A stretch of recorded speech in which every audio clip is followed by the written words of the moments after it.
Hello, everyone. Welcome to my weekly lives. My name is Jessica with Jessica Cont Coaching. You probably know that if you're in this group. And today I'm talking about spiritual bypassing. I know I talked about it a little while ago, but it's a pretty meaty subject. And I kind of just shoot from the hip when I come into these live sessions, and I usually am given some good stuff to work with through my own personal experiences before I hop on. And of course, today I was. Someone in this group was asking me some questions about spiritual bypassing and wondering, oh, I've got this experience, right? And like, is this spiritual bypassing? And so I'd love to give you a little bit of background without naming names, but this particular, hi, Andrea. You're welcome. This particular person has been a client of mine before, and she was sharing about having this lingering anger about her ex-husband or her ex-partner, the father of her kids, who has not provided any financial support to the kids over the past 14 years. And she was like, I have this anger and I keep trying to put gratitude and send gratitude and okay, this man gave me children and I love my children. So, how do I let go of this? And my response to her was, you can put icing on a shit pie and it's not going to be good. It won't make it any sweeter.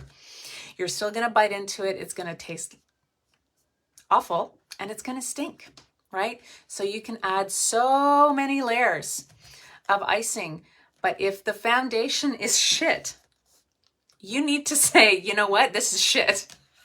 And that is the thing that takes place with spiritual bypassing. Like, spiritual bypassing is trying to ice a shit pie. That's what it is.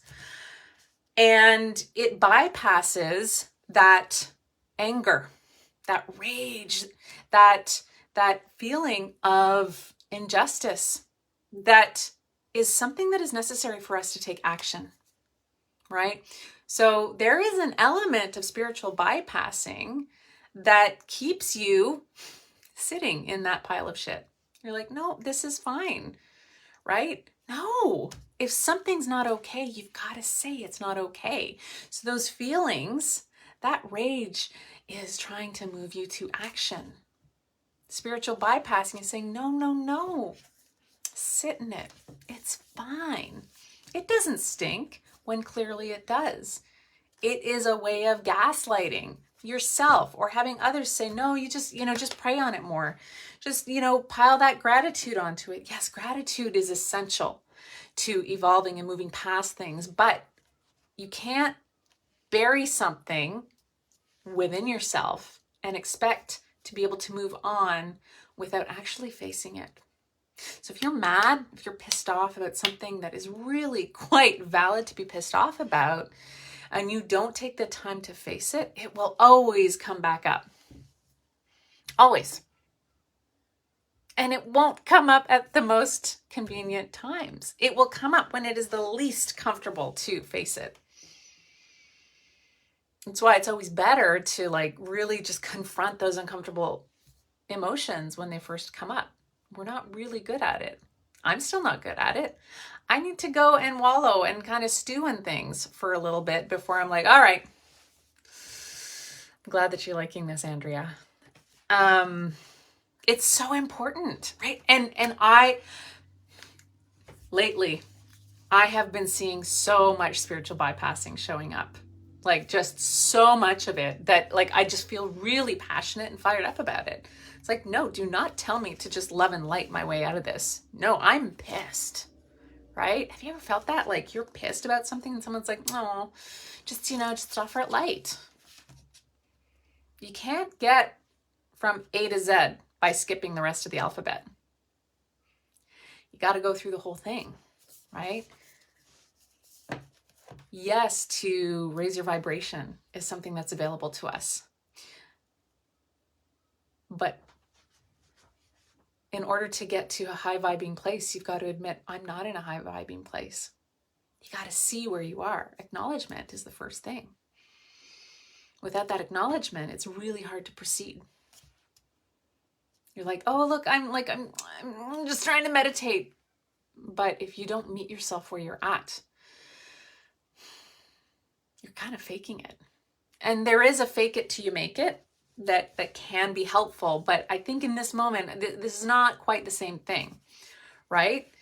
If you're going to fake it till you make it, there's an element of that. Like, you got to know, like, okay, I'm going to put on a brave face to get to the place where I need to be until I am feeling brave, right? And so, like, there's little pieces like of anxiety and all that hop in there, but this is a little bit different. You got to know, like, okay, I'm feeling really scared. I'm going to pretend to be brave.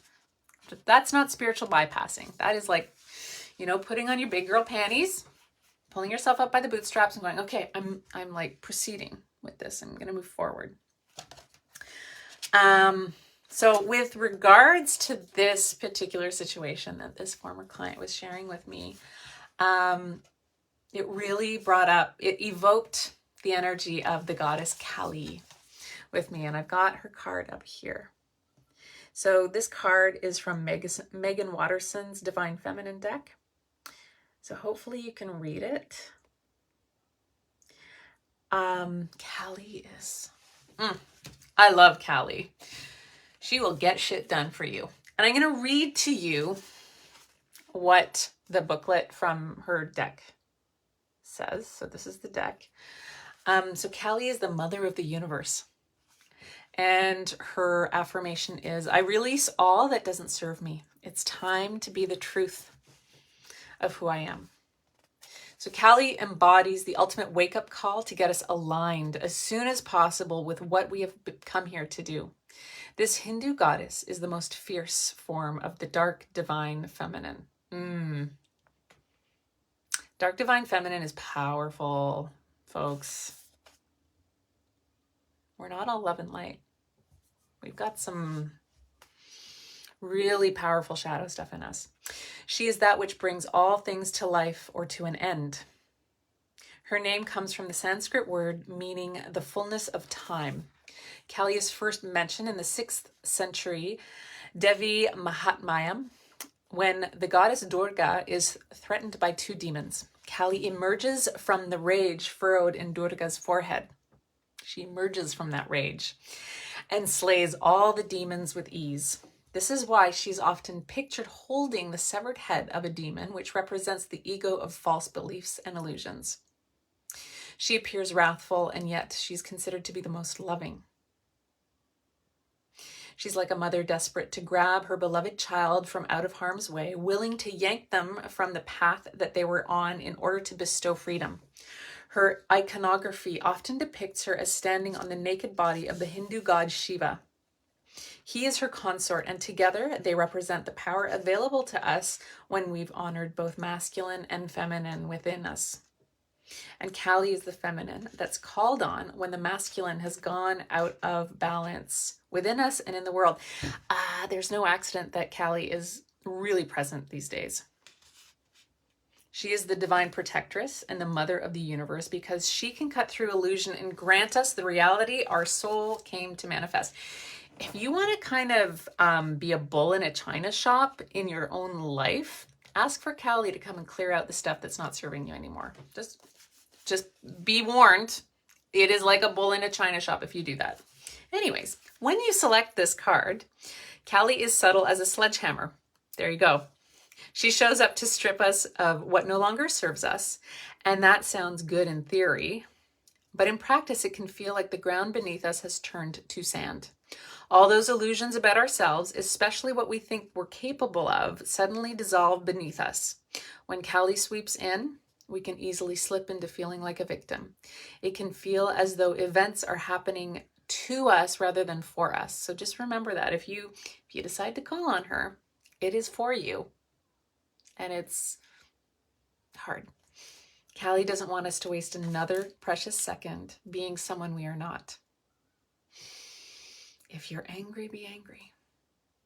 She doesn't want us to be with a partner who doesn't treat us with the respect and love we need to do the light work we've been called here to do. Callie wants us to sever the ties our ego has made out of fear or out of false belief that we don't deserve better or more.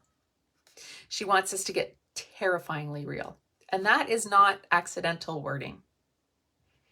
This is raw, authentic, fierce feminine. She wants us to reckon with the fact that we are not here to please others or to make them proud. We are here to listen to the singular call of our own soul. Callie is the harbinger of having entered Kairos, which is soul time. And stripping the ego to reveal the soul can feel raw and often heartbreaking. But ultimately, Callie has come out of fierce love for truth of who we really are. She is giving us the opportunity to choose again, to start over, and this time from a place of tremendous wisdom and strength, which is our vulnerability. This is our softness, right? So in our fierceness, we also have that vulnerable, soft, feminine. She lets us begin again from the bare bones truth of who we are. So if you want to take this even one step further, there's a soul-voiced meditation. If you want to say this out loud for yourself, what is falling away from my life right now that no longer serves me? I release all that doesn't serve me. It's time to be the truth of who I am. So when I think of spiritual bypassing, I remember that ferocity, that feminine ferocity that I have. And it is so much better. And I also want to just, on the flip side, spiritual bypassing is a survival mechanism at times, right? Like when you're in the muck of it, sometimes you got to find like the littlest silver lining and hold on to that until you're ready to face it. So do give yourself time, right? That's important too. So I've gone on for longer than I usually do. I want to wish you all a fabulous rest of your week, and I will be here again next week. Bye for now.